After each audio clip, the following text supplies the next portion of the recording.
2 years. It has been miserable every single step of the way, and I'm sure that's what has happened here. I'm sorry, it sucks so much. Hopefully they feel guilty and come forward to you one day, in which case you have 2 years from the day of the incident to sue them in a civil court case. I know this because I'm on the other side of that civil lawsuit as we speak.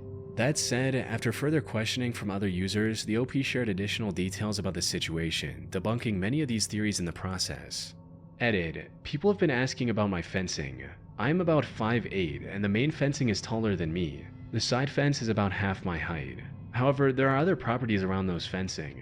So if another dog, for example, got in, I would think the neighbors would have noticed, as the other dog would have needed to go through their properties first before reaching mine. People also are asking if my dog is known for jumping over stuff. No, he's not.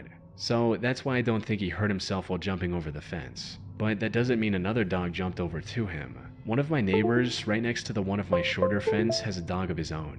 But it's a small poodle, and I don't think that could have done that to a Labrador. Plus, neither of them has shown aggression to each other, from what I've seen.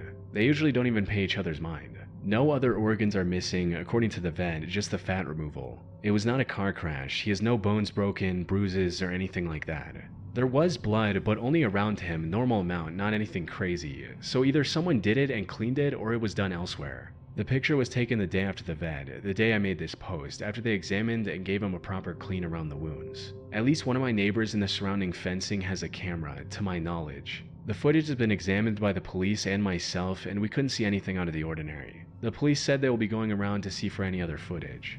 However, with this additional information, the OP mentioned something that made many people question whether any of this was real to begin with. They mentioned that they were gone out for work from 10 a.m. to 3 p.m. for 5 hours, which is not typically enough time for someone to take their dog to a vet, get a complete surgery, and drop it back without getting caught.